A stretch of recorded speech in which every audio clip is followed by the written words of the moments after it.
the Triathlon Show 391.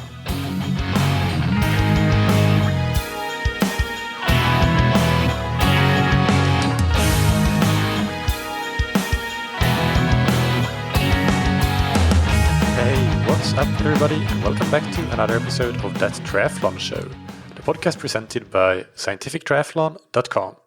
I'm your host Michael, and on today's episode I interview Tamara Jewett. Tamara is a pro triathlete from Canada focusing on middle distance triathlon. She has 8 Ironman 703 podiums on her resume, including 3 wins, and she's known as being one of the fastest runners in triathlon and is currently ranked 9th in the world in the PTO rankings. But before we get into the interview, big thanks to our sponsors, Precision Fuel and Hydration. They help athletes perform at their best with electrolyte and fueling products and with free online tools, education, and a patented sweat test. You can use the free fuel and hydration planner on their website to get a personalized plan for carbohydrate, sodium, and fluid intake. And you can book a free 20-minute video consultation to chat through your plan with the athlete support team. I actually just had one of these consultations myself earlier today as I record this intro, and it was brilliant. Shout out to Chris. Thank you for some great advice to help me optimize my hydration strategy for some races that I have coming up. And I have used their entire range of products for a long time, and I think they're absolutely brilliant, so I highly recommend trying them out. You can get 15% off your first order with the code TTS23 on precisionfuelandhydration.com. And thank you to Senate. The Senate Indoor Swim Trainer allows you to improve your technique, power, and swim training consistency, even when you're short on time. It's a great tool for busy athletes because you can do a quality workout in just 15 minutes at home, even on days when you don't have time to get to the pool. And it is a perfect complement to pool and open water swimming, as it allows you to focus specifically on key aspects of your swimming, like your catch and your power, and isolate them more easily than you can in the water. You can try the Senate risk-free for up to 30 days, so if you don't love it, just send it back, and you can get 20% off your first order on senateswimtrainer.com/TTS. Now, without any further ado, here's my interview with Tamara Jewett. Welcome to that Triathlon Show, Tamara. How are you doing? Thank you. Hello. I'm good. How are your legs after the PTO European Open? We're recording 5 days, I think, after the race. And how has your recovery gone? Yeah, pretty good. A little sore today, partly just from cycling the 70.3 Aix-en-Provence bike course yesterday. It's very hilly, so I think on top of recovering, it was a lot for my quads. Right. Yeah. Straight back to it. So Aix-en-Provence, I think, is in a week and a bit from when we record. So 2 weeks after the PTO European Open. Yeah. But before getting into your race schedule and other bits and pieces, can we start with just an introduction? Can you tell us more about who you are for those listeners that might not be familiar with you? Yeah, I'm Tamara Jewett. I am a pro from Canada. I've been racing as a pro since 2019. And then I started triathlon in 2018. My background's in track and field before that, but I had a really kind of a decade of injury problems in track, ultimately culminating in trying out triathlon and getting into that more. Maybe we jump straight into that background. There are a couple of follow-ups that I want to get into. But yeah, firstly, with the injuries, can you share more about what sort of injury problems you had and how long were they ongoing before you switched to triathlon? Yeah, so I had kind of a breakthrough year in track in 2008 when I was 18 as a junior and competed well at the World Junior Track and Field Championship. And then started university in Canada the next year and kind of had almost constant injury problems. There were a whole bunch of different things, and the most frequent issue was the plantar fascia tears. So your plantar fascia is like a soft tissue in the bottom of your foot, and if it gets irritated, that's plantar fasciitis. But for me, often that would turn into an actual tear, which can just be very slow to heal because it's a low blood supply area. And I think I had like 3 tears and then plantar fasciitis once. In between that, I had 2 femoral stress fractures, a tibial stress fracture, a disc bulge in my back, sesamoiditis, which is like an issue with one of the tiny bones in your feet. And I think I think those are the really major ones. There were like smaller in between that too. But the final plantar fascia tear, so typically when I would develop one of those, it would take about 6 months to heal. The last one that I had was right at the insertion point, and it took about 18 months to heal. So that was pretty discouraging. I wasn't sure if I would ever be able to run on it again. And some people can train through sort of the milder version, plantar fasciitis, but I just never had luck with that. It would just end up tearing. Um, so so during that period of time, eventually, sort of for my own sanity, I started doing more swim and bike, and then initially did some age group triathlon with the idea that it would just force me to come back to running more slowly, but really, really enjoyed that and decided to switch sports. Looking back at these injury issues, is there anything that you can pinpoint that these are some things that could have been done differently, whether by you or maybe it was kind of coaching that wasn't right, but any things that you now feel like, well, those could have been contributing factors to all of these injury issues?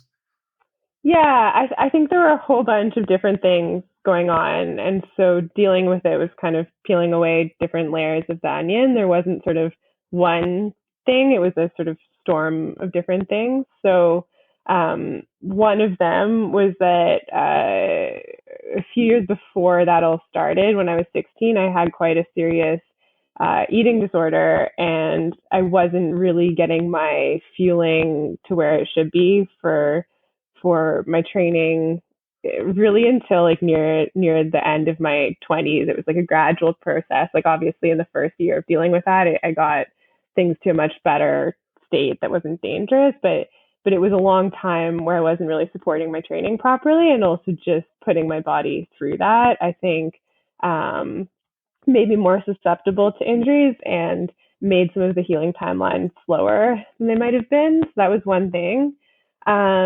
Just also the structure of my feet and my body. I have really rigid arches, and my feet just seem prone to developing plantar fascia issues if I'm not really on top of it. And middle distance running is particularly hard on your body. So I actually find like half marathon training for 70.3s a bit easier on my body. It's not as intense sort of quickness. You're not going in circles around a track as much, which I was developing some hip imbalances from just running in tight circles, and especially on like Canadian 200-meter indoor tracks in the winter. It's a lot of tight turns. And then I think maybe also just always like the amount of stress that I was under balancing sport with my school problems on top of those other things that was going wrong was sometimes not helping me. I'm usually, like a lot of runners, run into injury issues like that because of suddenly increasing mileage, and I don't really think that was a strong factor for me. I think my coaches were actually pretty careful about run mileage in first year university, but always resistant to mixing a lot of cross training in unless we absolutely needed to, and just seeing how my body responds to doing more swim and bike. Near the end of some of those injury cycles, people were trying to convince us to just work that into my regular run training, and I think it would have saved my track career if we had. So I regret that we didn't do that. Yeah, and with the eating disorder, I think this is an important topic that can probably help a lot of listeners to hear more about. So, what in the end, how did you work yourself back on the right track, so to say, through that period when you say that you first had it when you was it 16, and then it took you years to kind of get it better and better, and finally like get it like really really right and properly support your training. But what was the process of that like? Did you have professional help, or did you figure it out on your own? I wish that I had accepted more professional help. I think on the physical side of things, I did work with some nutritionists, and that was helpful for setting some better baseline fueling habits. But I didn't ever work with a psychologist, and I think I made my life a lot harder because of that. So it was a really long very self-driven process for me. I Yeah, so the worst physical part of it, where I was sort of most underweight and also very anemic, and my blood indicators were very bad, was when I was 16. And at that point, it was mostly the focus for my coaches was just working with a nutritionist. They weren't as focused on the psychological aspects, but that did help me get to uh, sort of a baseline level of being healthier, and things went much better with my running. But I think, I was still, even once I was better, I was still a good like 8 pounds lighter than what I would consider like my sort of like more stable, healthy weight now, for a long time. And uh, in first or second year university, I was referred to a program at one of the hospitals in Toronto that was very focused on a sort of well-rounded approach to dealing with what was then called female athlete triad, and now is sort of like red S, and that was supposed to involve working with a psychologist as well. And I just I was really stubborn. It's a really tough mindset to be in, and I kind of refused to follow up on continuing with that program. Um, so the next decade was a lot of me chipping away internally at trying to solve this problem, and the it was just such a long process. I think being very, very driven to improve my athletic results helped a lot, even though initially it had been one of the contributing factors in developing the problem. And because I was running into injury after injury and problem after problem, it was just very apparent over time to me that what I was doing wasn't working, and I would have to find a way to do things differently. Um, but also the psychological aspect of an eating disorder like that is just a very uh, tense, controlled, and unhappy mindset to be into. And I wasn't sure that I would ever be able to get out of that. And it really wasn't until I was in my late 20s that I felt like I was fully healed from it. One thing that definitely seemed like it helped me a lot was one of the femoral stress fractures. I was on crutches for a very long time, and just was able to do a lot less activity kind of by necessity, and really had to accept a lot of changes in my body. And that was a very hard process, but I felt a big boost of well-being after that psychologically. And my sister now actually is a clinical training to be a clinical psychologist, and she was worked with in an eating disorder clinic in Toronto. And one of the most common treatments that does have some success is like a forced stopping exercise like that. So I feel like I was a bit lucky in a strange way that some of my injuries mimicked a treatment that I wasn't willing to put myself through. But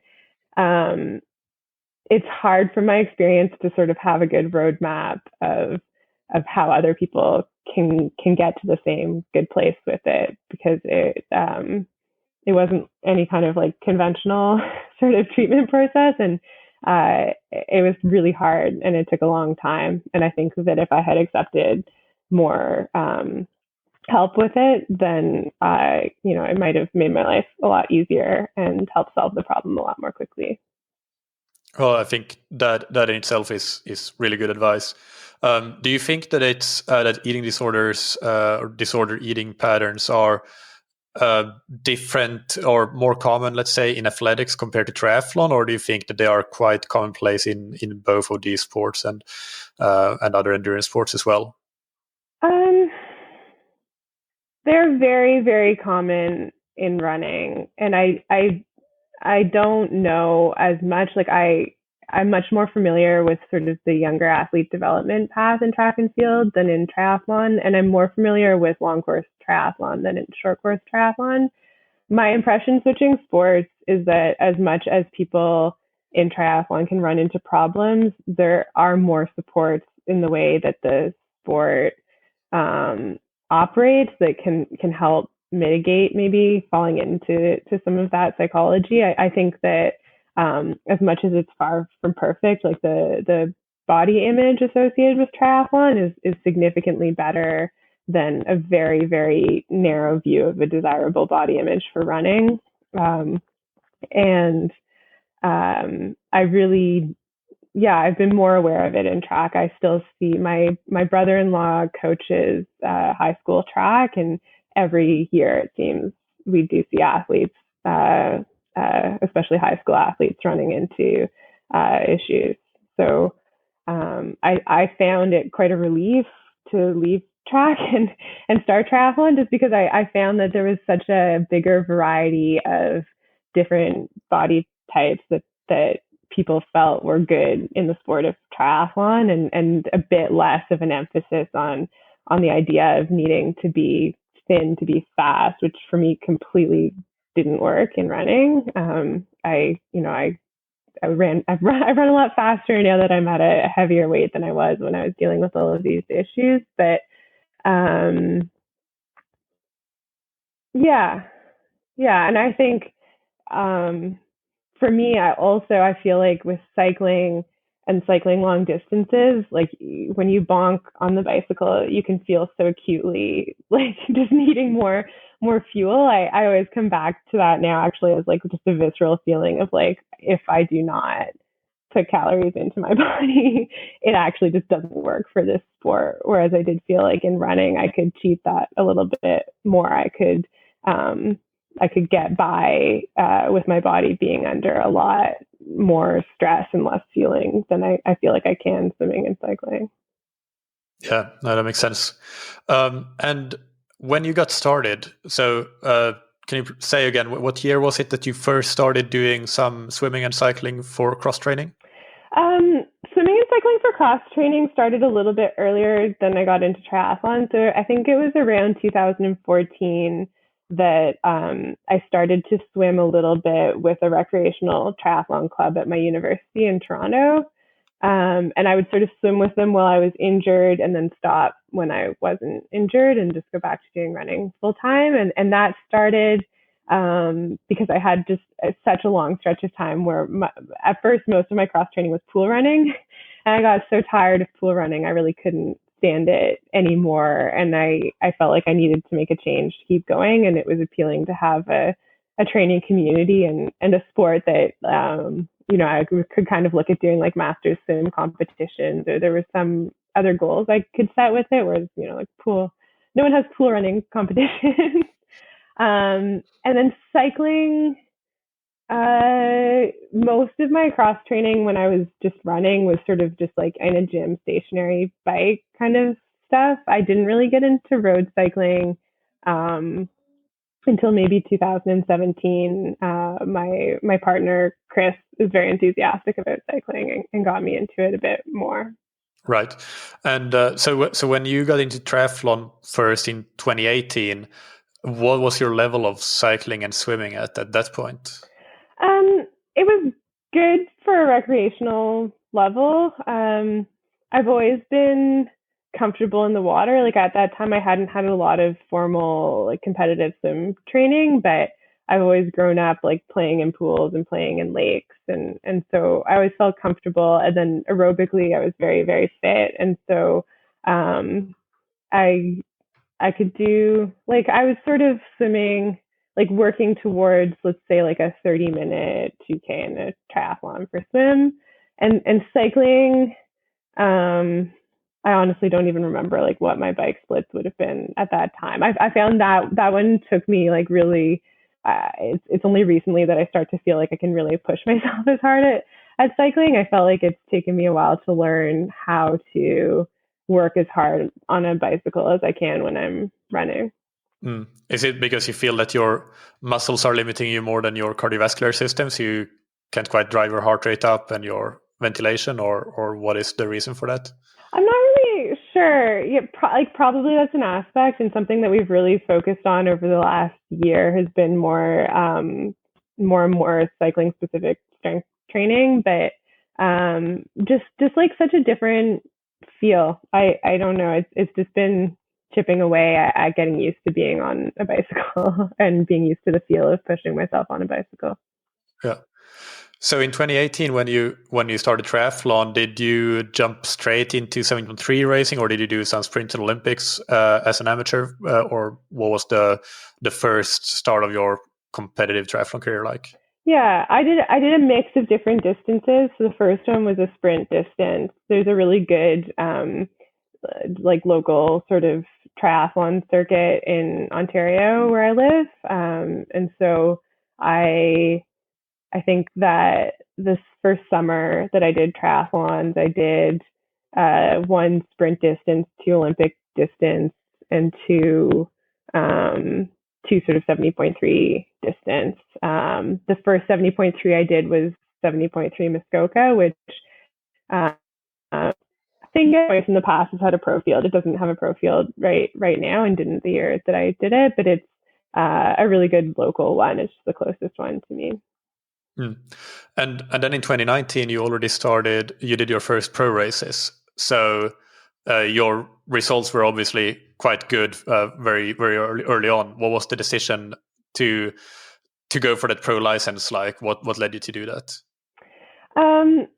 Yeah, a lot of it was my coach Suzanne, who I still work with, like really from the start of when I was getting into triathlon, wanted me to do that and to try to do pro triathlon. And um, as I started to really enjoy my focus kind of switched from how do I get back into track and resuscitate what I'm doing there to, maybe I'll just try 1 year of pro triathlon is sort of originally how it started. But I won all of my local races in 2018 and was enjoying it. And so it wasn't an issue to be able to get a pro license. And then we sort of sat down, and originally our goal was to just try to qualify for 70.3 Worlds. So we were comparing, like I was particularly worried about whether my bike split would be good enough for that. And we were kind of comparing to another pro in Toronto that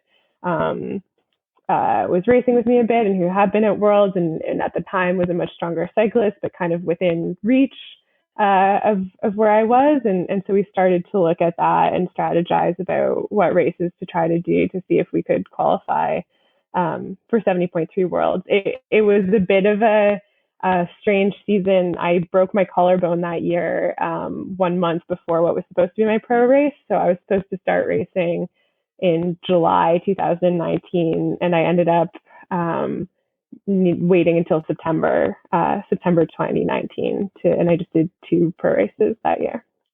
Yeah. I'm looking at your PTO page here. So you did Augusta and Buenos Aires, and fourth place and third place in those 2 races with 4:18 and 4:17 for listeners that are interested. Obviously, all of your pro results can be found on the PTO website, which is really handy.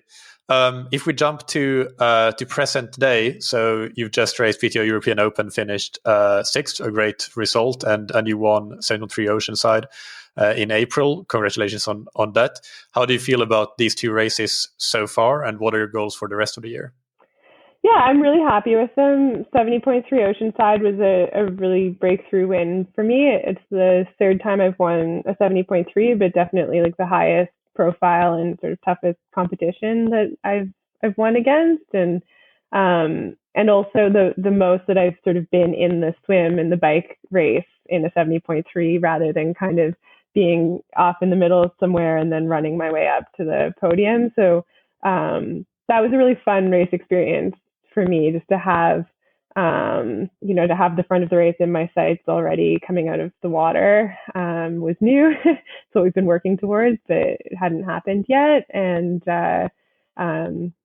really just thrilled. It was a really exciting way to start the season. And then very pleased with 6th at the European Open. That's my best result at the PTO's 100-kilometer distance. Last year, my best was 13th at the Canadian Open, so it was a big improvement. I kind of lost my pack like 3/4 of the way through the swim, and that really set me into no man's land for a lot of the bike, which was hard. So wasn't as happy with how all of the race dynamics played out for me there, but glad that I was able to sort of stay positive and keep chipping away and sort of catching some people on the bike and then moving up the field in the run. And yeah, I feel like that's really good progress, and hoping to kind of try to solidify that through the rest of the season.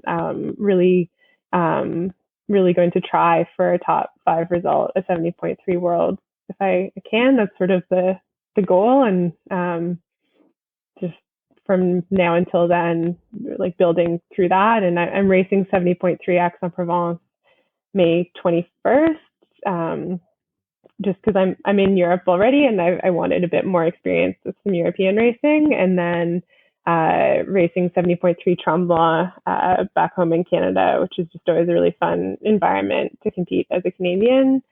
And then probably PTO US Open early August, and then Worlds end of August. And then the fall is still a bit of unknown. All of the race organizers have been a bit slow to publish their full fall schedules, or I'm particularly hoping that Ironman will add a little bit more to what they have up now. So I keep checking in each month to see if there are more races on the calendar for the fall, and try to start thinking a bit about what I would do then. Yeah, no, but that's already a great summer of racing, and some big races with in particular the US Open and 7.3 Worlds. So exciting times. And you actually, I think this was after the European Open is when you moved into the top 10 in the rankings. So you're ranked ninth in the world right now. So that's really cool. Yeah, it is. I'm kind of, yeah, it's fun. I'll enjoy it while I can. I mean, obviously my goal is to like keep trying to move up in those, but they, everyone is so good in the top part of those rankings, and it moves around all the time. So I'll enjoy it a little bit while I'm there too. Yeah. So on the topic of race selection, what is I mean, some things are, I guess, pretty obvious. Like you have some like main goals, like 7.3 Worlds and maybe the PTO races that you focus, but around, well, can you describe that a bit more? How do you think about which races to target and why you go for those races and so on? Yeah, I think a few different factors. I really want to be, well, I think so financially I will look at what is the prize purse and what is the travel like, and a bigger prize purse makes the travel make more sense, but also is more likely to attract other high level competition, and I really want the experience of racing against really top athletes from a developmental standpoint. And so anything like regional championships, races that have a more of a prize purse in the 70.3 schedule, like the PTO races, I will often prioritize because of the fields that they've been attracting. So that's important. And then often I will also look at what's close to home, and particularly can I drive there if possible, just because that cuts down on my expenses quite a bit, not having to rent a car, and just less cost getting to the event.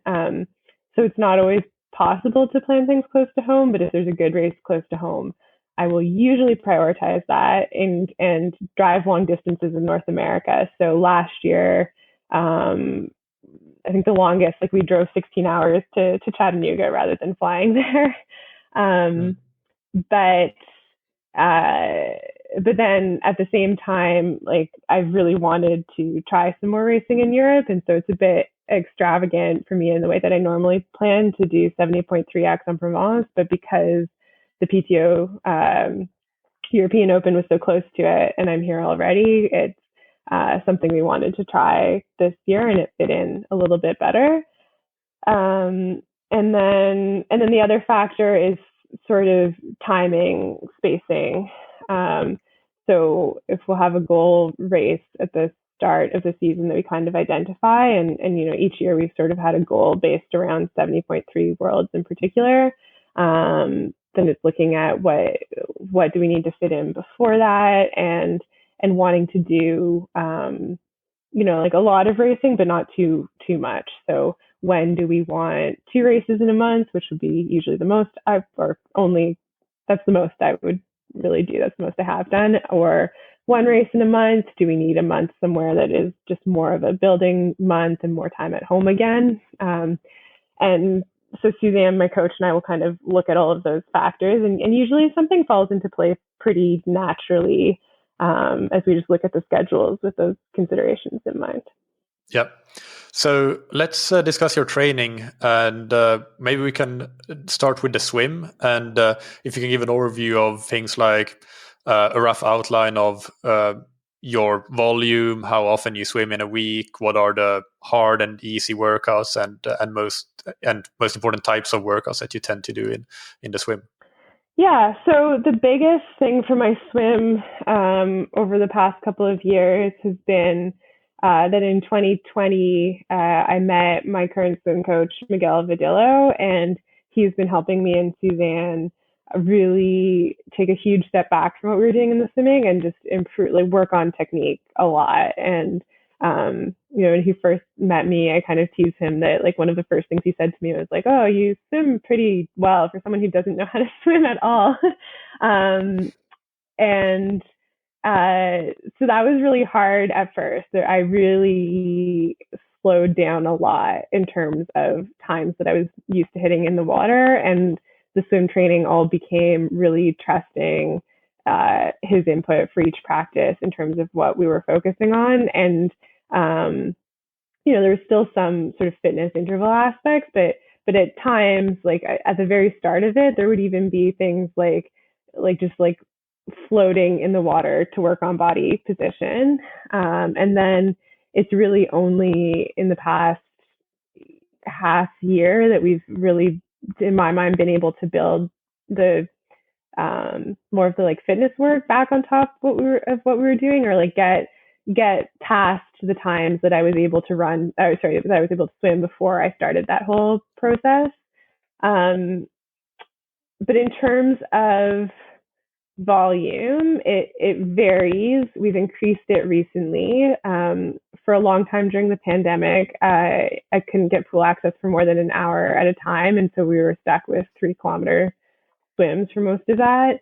Recently, we've bumped that up to a mix of anything from 3 kilometers to 6 kilometers in a swim session in a typical week, and then once in a while we'll throw in a 7-kilometer session, or I've done one just actually almost a week before Oceanside. I did one 8-kilometer swim session, which was the most that I had done. I swim usually 5 times a week, and one of those swims is really purely technique work with a bunch of age group triathletes at all different levels. Like most of them are quite a bit slower than me, but we're all really trying to work on our form, and we just do that workout together. And I'll just do a little bit of speed work at the end of it usually, but it's not, I don't keep track of what the mileage is for the workout. It's really just slowing things down and focusing on drills. And then the other sessions are kind of what Miguel comes up with on the day, and it shifts throughout the year. There are general patterns like. Sorry, is this all with? Is Miguel there with you and a bunch of other age groupers for all of these sessions, or is it just you and him on the at the pool for those other sessions, or what is the setup like? Yeah, so Friday has the most athletes there for the technique session, but these are quite small sessions, so that's normally, let's say, 6 people, and we're swimming at actually like a private pool. It's owned by one of the triathlon club members that Miguel coaches, and then other days there might be 4 to 6 of us. And my main training partner on the other days is Kristen Marchant, who is another very good Ontario pro, but she's had a lot of injury problems. She actually is having hip surgery, so she really hasn't been able to race very much or do very much running. But her swim has gotten very good, and so she's really pushing me in the pool right now. She's been consistently quite a bit at times faster than I am, and so she's sort of someone that I can chase and try to work on try to work on catching up with. But so because they're small sessions, Miguel's able to give us quite a bit of feedback on what we're doing and pay quite a bit of attention to each athlete. And I swim with that group about 3 times a week. The other 2 swims would just be on my own at a local pool, where here Suzanne will give me the workout and I'm just implementing it on my own. Yeah. So, and would there be any pattern of the workouts with Miguel would always be more focused on technique and a bit of fitness, and the ones from Suzanne would be more the kind of harder workouts, or is it just really mixed up and can be either way? The ones from Suzanne aren't necessarily harder, but they will more consistently be fitness based. Suzanne's also attentive to swim technique, but Miguel has is the one kind of planning that in terms of what we're doing. So if I have a workout from him, it will have some fitness sets in it. Usually, they're usually very targeted to some kind of specific goal. So it might be some kind of like rather than just giving me a pace time to start with, it might be like I swim a certain interval, and based on the time that I do that interval at a certain perceived effort that day, then we design the pace times based on that. Or he might throw in swim equipment more often than Suzanne will, and he definitely throws in other swim strokes quite a bit more. So they're not always significantly different, but the ones from Miguel will tend to have a bit more variety in them in terms of what we're doing, and the ones that Suzanne puts together are a little bit, I think, more kind of like generically what you would see for a lot of triathlon training. Yeah. And biking wise, what does your bike training look like? Again, it like varies at different times. Suzanne is in charge of all of that, and in the winter I'm just on the trainer, and so the overall hours of cycling when I'm on the trainer tend to be less than if I'm outside. I actually never sit down and just calculate like, oh, how many hours specifically of biking was I doing this week. That's just sort of my perception. But the trainer work is often a bit more intense, and we'll have two trainer workouts in a week that are very high intensity. One of them might even just be something like a Zwift race. I've been doing some Zwift racing with a group of other triathlon pros that I know, and then another one, particularly in the winter, we'll do some like really short high-end power intervals, which it might be like 30-second intervals with 10 seconds rest is the main set. And then other days, then we'll have some like moderate days and some easy days. When we're outside, there's a little bit more riding that is less targeted. So like my 3-hour ride on the trainer might still have some just kind of like intervals to keep your mind occupied more than anything. If it's outdoors, that might just be go for a long ride, trying to keep the power low. And then we work into, once I'm off of the trainer, sort of in the spring, through the rest of the year, one of the bike workouts will be a big brick workout with run, and that and maybe one other cycling effort in the week will have the most like interval work in it. Yeah. And will you do most of your bike training on the TT bike, or will you mix things up with a road bike and maybe even gravel and other things? Most of it is on my TT bike.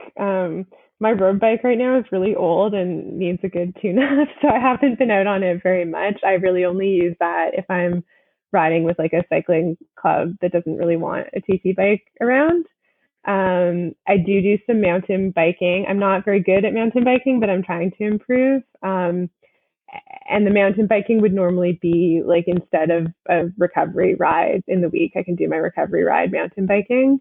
And a lot of that is my partner, Chris, really loves mountain biking. So it's a good opportunity to ride together, but also I think it gradually just translates into better bike handling. So I do try to mix a bit of that in.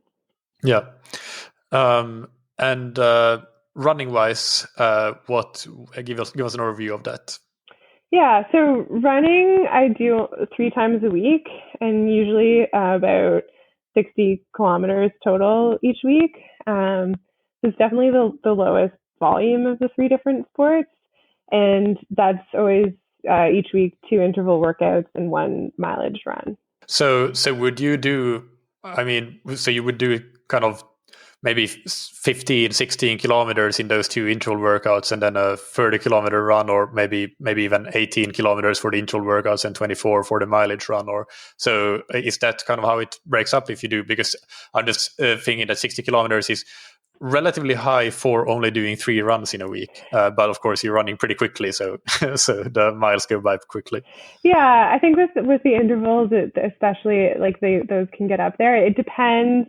It depends a lot on the type of interval workouts we're doing. Like obviously, sometimes if those are more intense intervals, I might not get in as much mileage, whereas other ones, um, I think I don't usually do, usually my mileage run is about 20 kilometers, and I'll try to adjust my warm up and cool down for the interval runs to make them roughly 20 kilometers as well. Okay. Sometimes those will run over and they'll be like 23 kilometers, but I'm not usually doing more than that in one session. It's really only like once or twice a year, if that I ever get up to like 30 kilometers in one go, just because I'm not training for full distance Ironman right now. So there's really no need to do so much in one running session. Yeah. What would be, if you do your typical 20-kilometer or low 20s mileage run, how long does it take you? What is the duration of it? It varies a little bit. I would say I'm typically averaging about 430 to 445 per kilometer.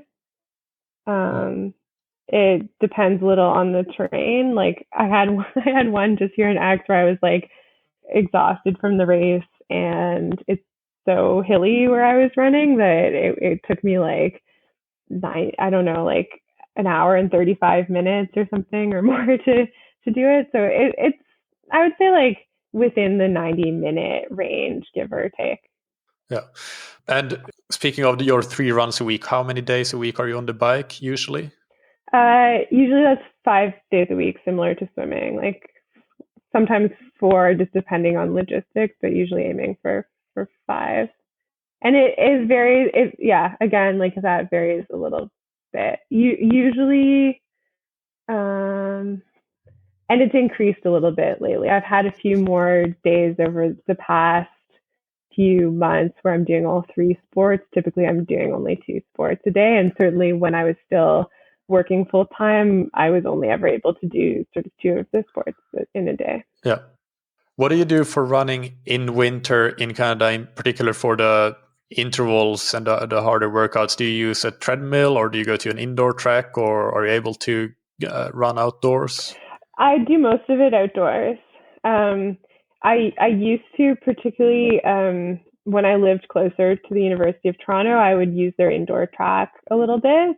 But I'm a bit outside of Toronto right now, so it's just not very convenient to get to an indoor track. And I find that usually there are some quiet roads close to where I am that are cleared pretty quickly if it snows. So usually the road conditions are good enough that I can do my intervals outside.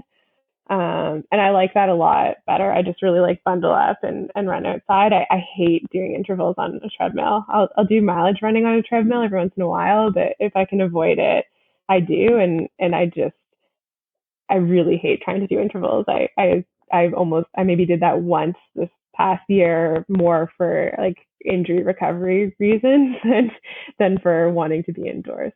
Yeah. And in terms of the periodization there, do you also do something similar to the bike with more higher intensity intervals in the winter and then more race specific work later in the year? Or is there a pattern similar to the bike there? It's different from the bike. I would say we actually do slightly less intensity in the winter, and then that will maybe often in the spring we'll throw a little bit more intensity on an outdoor track. Like I don't run on outdoor tracks very often, even like really most of my training is on the road, but we'll sometimes do a little bit of shorter stuff for a block, which usually is in the spring that might be some like 300s and 400s. and even 200s on a track. Throughout the winter, that's really more of a like longer like rebuilding base for running. So lately I've been trying to have my sort of main time off for the year in late December, and then we kind of ease back into the running, and we're more cautious about easing back into running just because of my injury history as well. So my brother-in-law Ethan who used to run with me at University of Toronto, sort of advises Suzanne and I on the content of my run workouts. And to the extent that I see patterns in what he does, often we're kind of like rebuilding volume over the winter, and then we have some more intensity later. And then I think everything just seems to come together by sort of our A races of feeling like stronger for long distances at a slightly higher intensity. So some of my at least last year, we kind of built up to some pretty solid 5-kilometer hilly intervals leading into Worlds, and they were hilly because we knew that the St. George course would be hilly, and that was sort of when I felt really strong for running, with kind of everything we'd done over the year coming together in that period of time. Yeah.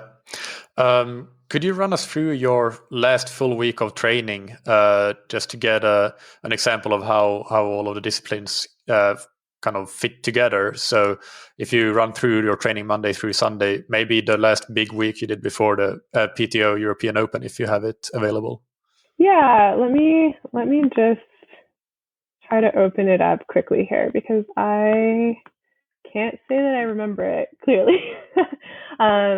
I really kind of rely on, like, especially around getting into race season, just like kind of taking things day by day a lot in terms of what my coaches will put in. So we'll like look at it together at the start of a week, but I kind of try to like clear it out of my mind pretty quickly. So let's see. Before heading to the last really big week before Europe, before like kind of, let's say, before the travel week. So I had one kind of moderate week before race week, but the one right before that was about 25 hours total of training. And of that, about 8 hours was swim, bike was kind of 9.5 hours, and run was about 4 hours. And then I had about 3 hours of strength training altogether. And the strength training part would be 3 sort of in the weight room sessions, and the rest of it just kind of some body weight stuff each day on my own. The biggest swims that week were about a couple that were 6 kilometers. The sort of hardest focus workout was a brick workout that was about 3 hours total, and usually I would do a bit more cycling. That was pretty evenly split between cycling and running. And let's see, would it be okay to go through Monday through Sunday, just to get a complete view of it? Yeah. So Monday I had a morning swim, morning sort of 5K swim, afternoon sort of hill repeats on the bike, and then a little bit of cornering technique work on my bike, and some strength, just body weight strength work. What were the hill repeats like? Short or long hill repeats? They're about a kilometer. Sort of like 10 by a kilometer hill repeats. And then the next day I had a mileage run and just a shorter 3K swim and a 45-minute sort of heavier strength session in the gym. Sort of my heavier lifting day, where I do like very typical strength stuff like bench press, squats, pull-ups, that kind of thing.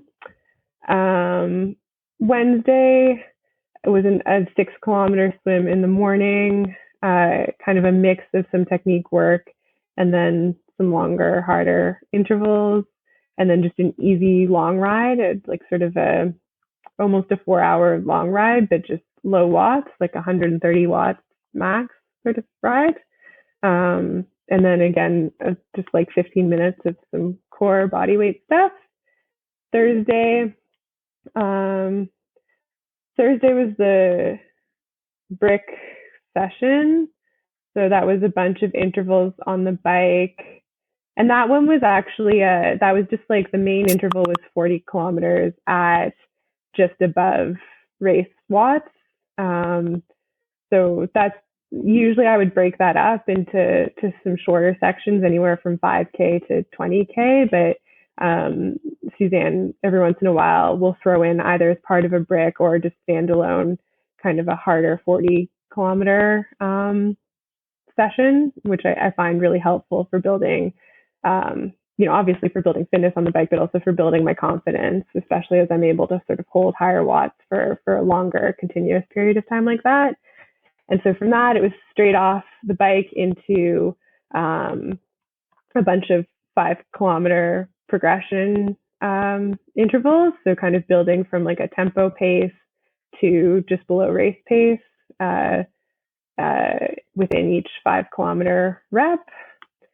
And then Friday is just the easy technique sim in the morning, and a trainer workout, but just like very easy trainer workout, some intervals, but no hard intervals. And that one, actually, my coach had a note that if I just wanted to mountain bike, I could do that instead. It was really just a little bit more cycling work.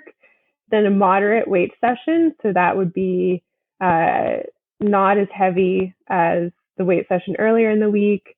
It would be more repetitions of each exercise, but not as heavy. And then Saturday was just a swim and a little bit of body weight strength. And that's, I actually really try usually to have Saturday as a complete off day. I think that that's important just as a mental reset, but also a longer period of time for your body to rest just helps with recovery, helps with your digestive system and absorbing nutrients better. So the only reason there'd be a swim on the Saturday is I must have just not been able to get it in or another day that I was supposed to. So I was sort of putting it in my off day there, which I get in trouble with if I do too often. Suzanne doesn't like that. So that was me not being diligent somewhere else, but I had a swim on Saturday. And then the Sunday was the main focus was a run workout, sort of a bunch of different intervals alternating between kind of a tempo pace and a race pace within a longer interval. And then a kind of moderate trainer ride and a more dynamic strength session in the gym. So that would be more like squat jumps or things that are quicker, lighter weights, but trying to move more quickly. And so that was the week before I left for Ibiza. So that would have been 2 weeks out for the race. Yeah, nice week. In that run workout on Sunday, how much total kind of work volume, so faster running volume, did you have there? So that one was, it was about 11 kilometers of work volume. All right. So it was like a 4-kilometer interval, a 3,200 meter interval, and then a 4-kilometer interval, but with pace changes within each of those intervals. And what would you say was your hardest workout that week? The brick workout, which was sort of basically like a 40-kilometer bike effort just above race watts, about 10 to 20 watts, about typical like 90K goal race watts, and then into a fairly significant run workout. Yeah. Is brick workout something that you incorporate kind of very frequently, or is it just in the final couple of weeks before a race, or how do you do that? Yeah, throughout the main season, I do a lot of brick workouts. So I think Suzanne's preference is actually to do them every week. I find that the week after a race, my body often doesn't respond that well to them. So we've kind of backed off from trying to do a brick like the weekend after a a race, but otherwise we do them quite a bit. And we'll probably start those usually this year a bit earlier because I did a training camp in Las Vegas. So I was out on the roads in late March. Usually we would start them sometime in April as soon as it's sort of still usually pretty cold, but a bit more tolerable to be riding outside for a long time at home. And then we'll do those all the way into November. Sometimes in November, the bike will become a trainer, just depending on the weather at home. But yeah, it's quite a significant part of my training. Mm. And one thing that I'm really curious to talk about is that when you started in triathlon and when you moved into racing as a professional, you were working full time, I think, at a law firm, and then at some point you moved that into part time, but still working. And it's only quite recently, I think, towards the end of 2022, that you quit your job and started training full time. So can you talk about how you managed through the many years of really combining work and training? Yeah, I think the very most intense period of it was when I started triathlon. I guess 2018, and then leading into part of 2019, I was articling. So it's sort of like a residency at a law firm, and that was the law firm I ended up going back to work at. But it's very unusual to balance articling with something else, and your hours are particularly unpredictable during that 10-month period. So there, I would train very early in the morning. I would get up at 4:30 or 5 in the morning and fit a training session in, and then maybe be able to do something after work, but maybe not. I was definitely doing fewer hours of training. I'm not sure how many, but it might have been, 12 hours a week or something like that for parts of that. And I would always have my planned off day as a flexible day so that I could move around when it was in the middle of the week, depending on what was happening with work. And if I needed a day there that I really just had to be focused on work, or if I'd had a day where I just really couldn't get sleep because of work.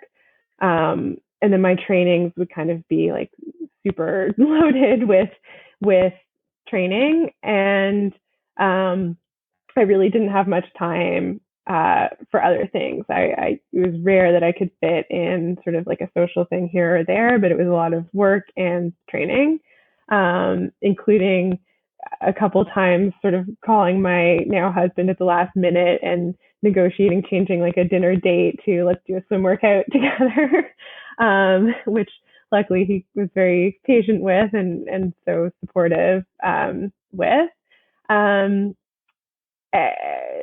I really I love my work too. So I found as much as that was sort of draining and hard to work around, there was also an energizing aspect of it, of enjoying the sort of change of focus, enjoying what I was doing with my work. And then I actually took a year off. When I was hired back, I negotiated having a year off in leading into 2020 to focus on triathlon. And I did that for a bit, but it was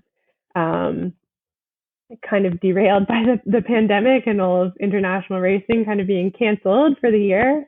So then I went back full time to the law firm in, I think, early October in 2020. And I worked full time for a while, kind of in a similar pattern to what I had done with articling before negotiating a part-time work arrangement with them, which I continued until partway through November last year. And the part-time work arrangement was based on just having a lower billable hour target per year. So the type of law I was doing wasn't really an environment where you could only have okay, I'll just come in on this day or that day, or I'll work between these specific times. It is kind of unpredictable timing. But with that arrangement, it was expected that I would be working with people to sort of manage a little bit more control over my time. and that I just wasn't working as many hours throughout the course of the year. So a lot of time management Tetris, a lot of trying to be very proactive, getting stuff done efficiently, and just accepting a certain amount of lack of control as well. Do you have any particular I hate the word hack. Any particular piece of advice about time management that you learned from that period that you found useful and that you could share with the listeners?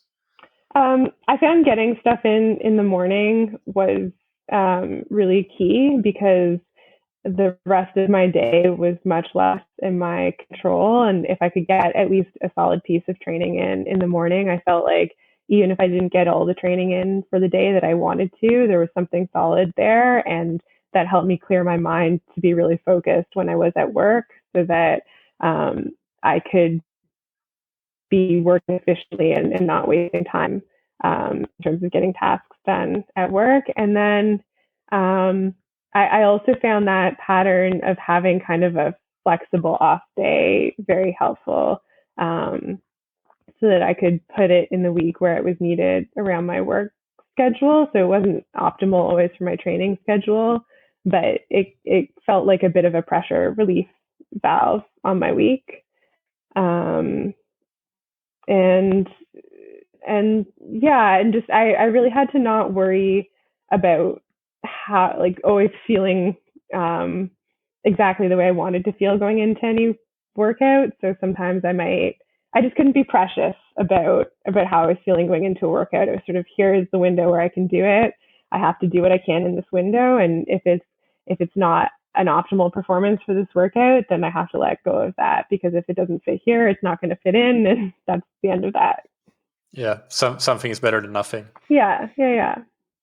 And when you got up at 4:30 in the morning, were you really diligent about your bedtime to not sacrifice sleep too much? Or how would you say that your sleep managed through that period?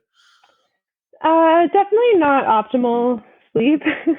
I was very tired a lot of the time. I would do my best to try to get to bed fairly early, but I couldn't always control that. So it was variable. Yeah.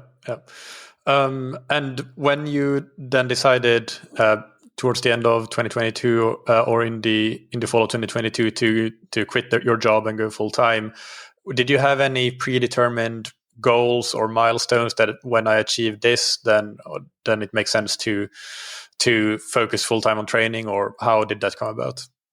I think the main thing there was just realizing the degree to which my heart was really in the triathlon part of my life, and wanting to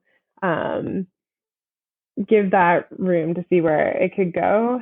So it was a bit of a gradual process of getting to know some other pros and sort of learning a little bit about how they were making it work to be full time in the sport, and sort of making sure I was in a financial position where, at least taking this as sort of like a 1 year at a time plan, it would work for the year and I wouldn't have to worry about that. And then just really wanting to do it. And so, right now there's no specific sort of milestone, like I must achieve this to justify keeping on going. It's more assessing each year whether it's viable and whether that's still where my heart is. And I think how I feel about it at the end of each year is more important to me than exactly how I've performed athletically specifically. But yeah, I try not to worry about different things like that too much throughout the course of a year. It's more like I have like a in the fall kind of a point in my calendar where I sit down and think, okay, how did this all look this past year? Is this something that's still working? And at the end of the day, my kind of safety net for myself is that I can go back and get a job in law, and that will work out well. And so I feel very secure around that. Yeah, yeah. And you mentioned going to Vegas for a training camp earlier this year. Do you have other training camps that you plan to go to or that you have gone to in the past? How does training camps fit into your training? Yeah, typically I've done one training camp a year. So far it's always been with a slightly different group, and I think that's been really valuable just to learn a little bit from different groups about what they're doing and also just keep networking with people. The one this past year was with Real Triathlon Squad, which is a team that I joined last year. And it was a bit more self-organized. In the past, I've done training camps with specific coaches in their groups. But for me, yeah, it's just valuable to sort of network, but also to get a little bit of more riding in on the roads, sort of late winter or early spring. Yeah.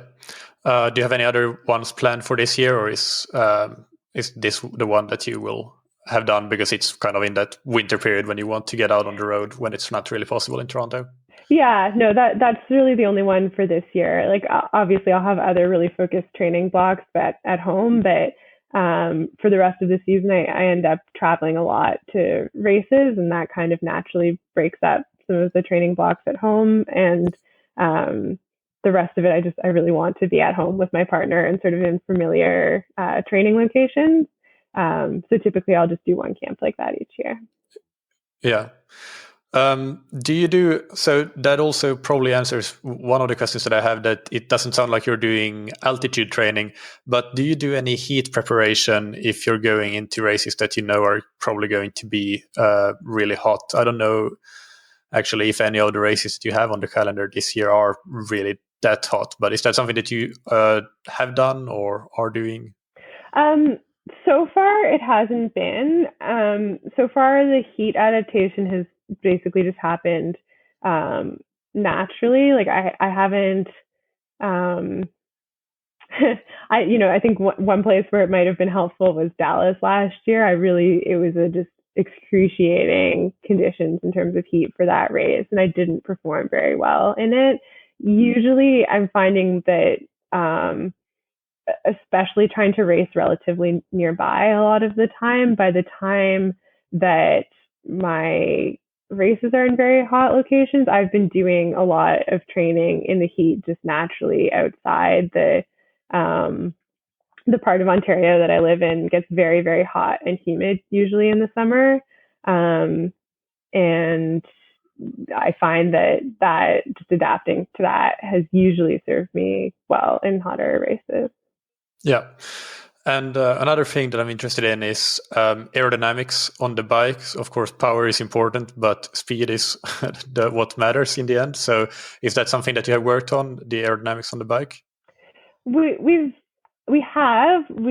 keep wanting to do more with it. We've never done like wind tunnel testing or anything like that, which we're interested in, but it's just very expensive. So we've just been chipping away with different people at continuing to look at my bike fit. There's a startup near me where they were playing around a bit with some equipment to try to test aerodynamics just out on the road, and we made a few adjustments based on that.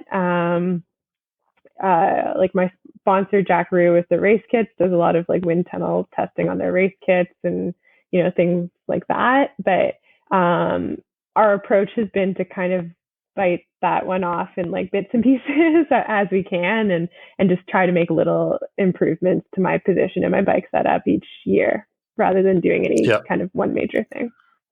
Yeah. So next I have a bunch of kind of relatively short questions, and I don't know if you have all of the answers, or actually I think that you said that you don't have all of the answers to these, but I'm just going to ask the questions, and the ones that you don't have the answers to, you can just pass on. So the first one is your total training hours for 2022, and if you also have it separated by swim, bike, and run. I have no idea. Okay. Yeah. Next one, best VO2 max ever measured, if you have measured it. We have never measured my VO2 max. The next one is your best 400-meter swim time, or if you have done another kind of typical time trial distance. Yeah, I don't off the top of my head know my 400 meter. For 200, like just under 2:30, and for 100, 1:09 are my best times. All right. And best 713 bike power, or 80K or 90K? 220, like sort of in that 220 range. We're finally hitting that, and that's been our goal for quite a few years as an average power. I'm a relatively small rider, so it's not like crazy high watts, but yeah. The speed is the important. Yeah. It's what's the CDA? Best standalone running performance. So you can choose whatever distance you feel that where you have achieved the best result. I think I feel like my best results have been my 70.3 splits in terms of the strength and confidence that I felt in running those.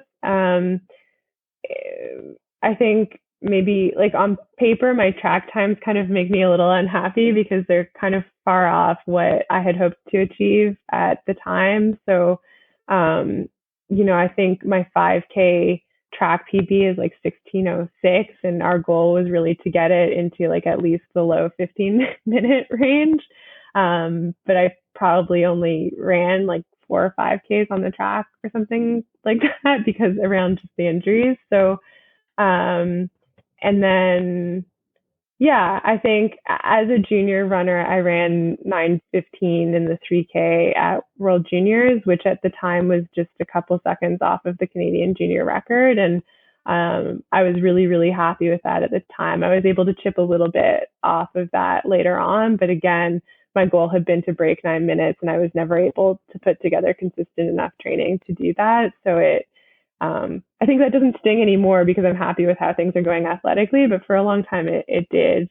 And I was never able to like even try to chip away at that Canadian junior record because the next year, which was my last year as a junior, was my first sort of major plantar fascia tear issue that I ran into. So, I think in terms of like my sense of well-being and happiness with my running, it's been in triathlon.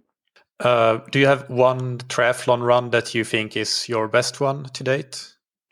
Oceanside was really, really good psychologically and in terms of speed, and technically is my fastest split. I was also very happy with Indian Wells at the end of last season. I forget, it was 74 something. I forget the exact time, but it was 74:04. Okay, perfect. It was about 2 minutes faster than I had run on the same course the year before, and I was really, really happy with that improvement and how strong it felt.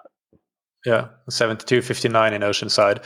What do you think if you had to take a guess, and without training specifically for a half marathon, but I can give you a taper.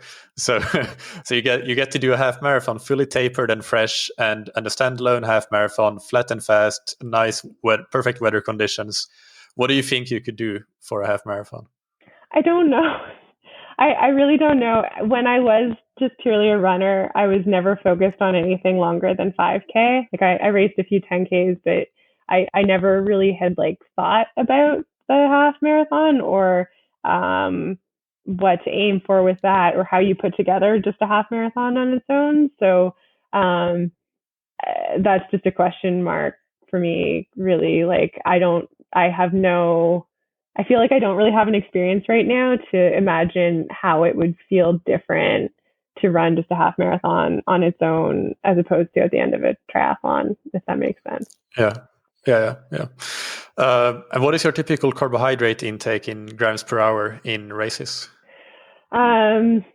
I have not calculated that properly in grams per hour yet. I need to sit down and do that. That's actually one of our to-dos around the European Open. I have all of the information about what I took in, but in the past, we've been thinking about it in terms of calories, which obviously isn't really what you're supposed to be looking at, but I still kind of, I try to take in like at least 100, no, sorry,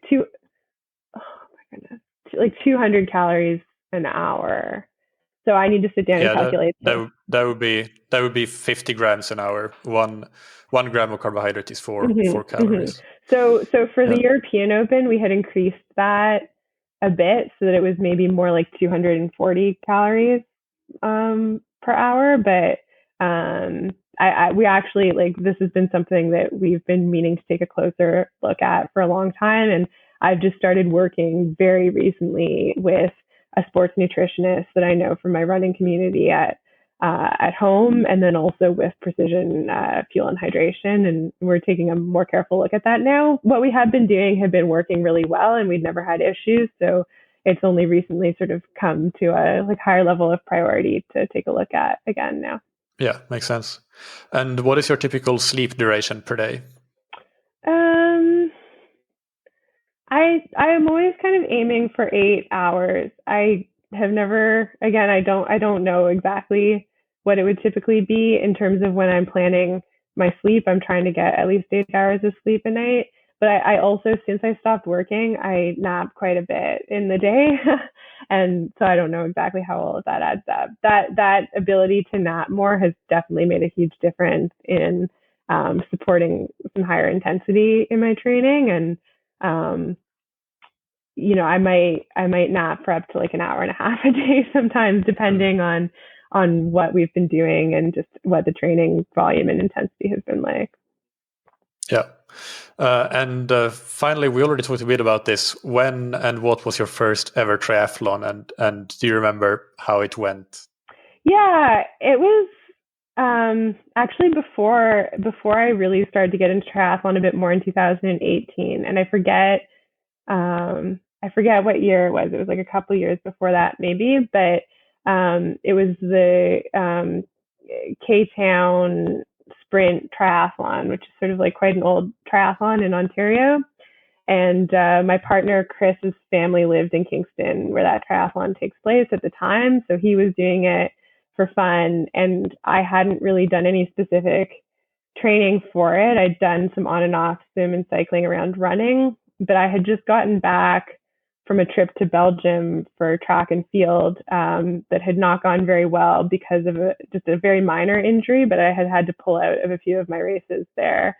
So I got back and I was frustrated, and I thought, I'll just do this for fun as long as I just like pulled a little muscle on the side of my foot near my ankle, basically. So I was like, as long as this is okay and I can run on it without pain, I'll just do this triathlon. And it was a lot of fun. I won the women's race. It's just a very like recreational triathlon, but I was in seventh going into the start of the run, I think, and then ran my way up into first sort of by the last kilometer of it. But yeah, it was fun. It was like a nice sort of like catharsis after a frustrating like track travel, and just like very casual. Like I was just on my road bike and stuff like that. Yeah, nice. And we're getting towards the end of the interview. So a question before we get to the rapid fire questions, though, is can you give 3 pieces of advice for age group triathletes listening to this interview on anything related to how to improve their triathlon performance? Yeah, so the first one is for someone who doesn't have a long swim background to really take the time, as frustrating as it can be, to take a step back with what they're doing in the water and really focus on technique and how they're moving in the water. I have found that's really raised the ceiling on what I thought I would be able to do with swimming through before just trying to muscle through it. And that so much more than cycling and running, that sort of learning how to move in the water is so important for speed in the water, and sometimes counterintuitive. Sometimes I feel now like I'm not working as hard, but I'm faster, and it's just a very different field to get used to. But I think that has taken a lot of limits on what I thought I'd be able to do in the sport. And one very dear to my heart is to care about data and measuring things, but not not get too wrapped up in it, and to take a step back from it as well, and to learn how to understand perceived effort in your own body and then how it relates back to that data. one of the I just generally find that works for me, and I don't actually race with a running watch. I will train with a GPS watch, but I usually do not race with one. I race based on feel. And I've just also had experiences when I was a runner where that's been really important, including, after that really difficult year struggling with the underfueling and anemia when I was about 16. I actually took a month away from track and then came back to running, originally not being sure that I would. And all of my training for at least 4 months was completely perceived effort. I just absolutely refused to look at time splits or watches. And I ended up having a huge breakthrough year. It just made me really enjoy what I was doing again. And I was actually running better, not getting too wrapped up in the numbers there. So I think, having a mix, obviously the numbers are important, but that sort of feel for your own body and effort level is really important too.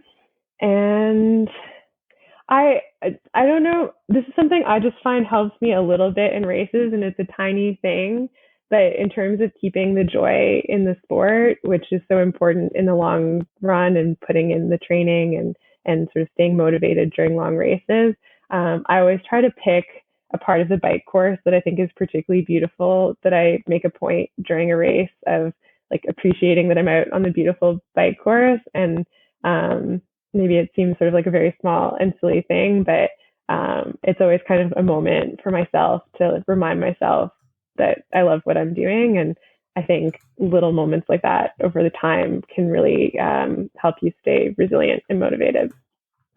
I like that. Yeah, that's really good. And let's move on to the rapid fire questions. So take just one sentence to answer these. And the first one is, what's your favorite book or resource related to endurance sports?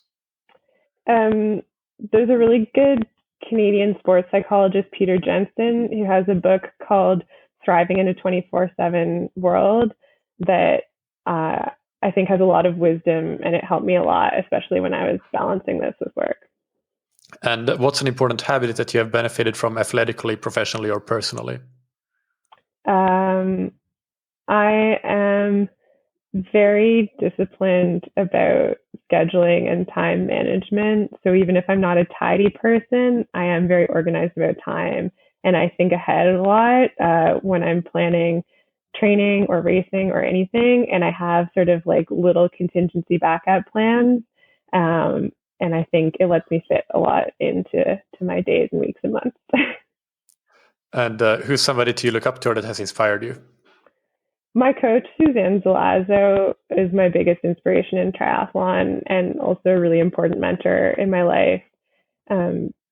She has a lot of life wisdom, and she's always done things her own way and always balanced sport with the arts. And just for triathlon and life has been one of my biggest mentors and gave me the courage to sort of take the leap to do triathlon full time in the way that I am now. Yeah, that's really nice. And finally, where can listeners follow you online and on social media? Yeah, I'm most active on Instagram, so just at Tamara Jewett. And they can also sign up for the Real Triathlon Squad newsletter, which is just at our website. If you Google Real Triathlon Squad, I write a lot of that newsletter and the blog that we do as well. Cool. Well, thank you so much, Tamara, for sharing so much about your training and your background and your goals for the future. It's been really nice to chat to you, and I wish you all the best for the rest of the season, and maybe see you in 7.3 Worlds. Yeah, thank you. It's a pleasure. I hope that you enjoyed that interview. As always, you can find the show notes on scientifictriathlon.com with all of the relevant links. Be sure to check out, if you haven't listened to it already, the interview that I did with Frederick Funk. So that was the first pro athlete interview that I did so far. And if you liked this interview with Tamara, you will probably be interested in listening to the one with Frederick as well. Also, a quick housekeeping item. I am planning to have some Q&A episodes on a number of topics that I will be recording and releasing in the next few months. In particular, I will probably be recording some of them in the month of June before some travel at the end of June and early July. So if you have questions on any of these topics, please send them to me and I will put them on the question list for each respective episode. So the first topic is racing. That includes race planning, race execution, pacing, tactics, etc. The second topic is nutrition and hydration, and it could be both within racing but also outside of racing, so in training or in your day-to-day. The third one I'm really excited about. It's myths and pseudoscience. There is quite a large scope, I guess, here to interpret this, but if you have heard things that you think might be a myth, then send them in and ask, is this a myth or not? And we can clear that up on the Q&A. The fourth topic that I want to discuss is technology. So any gear, equipment, technology things, AI, whatever you might want to learn about, you can ask questions about that. And the final one is testing. I get a lot of questions on that for most Q&A episodes. So let's do one specifically about testing, field testing, physiological testing, metabolic testing, and aero testing. There's so many different types of testing that you can do, and lots of questions about all of them, of course. So I'm sure that there will be many questions coming in for that one as well. I haven't decided on the order of these Q&As yet, so send in questions for any one or multiple of the topics that I listed. The more the merrier, really. I appreciate all of the questions a lot, and yeah, I hope that we can have some good Q&As in the next few months. If you want to improve your triathlon performance and want some help to achieve your goals, then consider working with a scientific triathlon coach or training plan. We have options for athletes of all different levels, different budgets, and no matter what your goals. We have no startup fees nor any minimum commitment terms for coaching. And for the training plans, we have a 100% satisfaction guarantee for plans purchased on our website and an exchange guarantee, so you can exchange your plan for another plan if you purchase through Training Peaks. We also have consultation and customized plan options. Find out more and contact us on scientifictriathlon.com, and we can discuss your goals and needs and see what's best for you. Finally, big thanks to our sponsors, Precision Fuel and Hydration, that you can find on precisionfuelandhydration.com. If you're looking for electrolytes and fueling products, I would highly recommend trying them out. You can use their free fuel and hydration planner or even a free video consultation with the team to prepare your race strategy. And don't forget to take 15% off your first order with the code TTS23. And thank you to Senate. Use the Senate swim training to improve your technique, power, and swim training consistency. Even if you have just 15 minutes available at home, you can get a time-efficient Senate workout done that will help you swim better in the water. You can try the Senate risk-free for up to 30 days and get 20% off your first order on senateswimtrainer.com/TTS. Thank you, as always, for listening. Keep training smart and keep loving triathlon.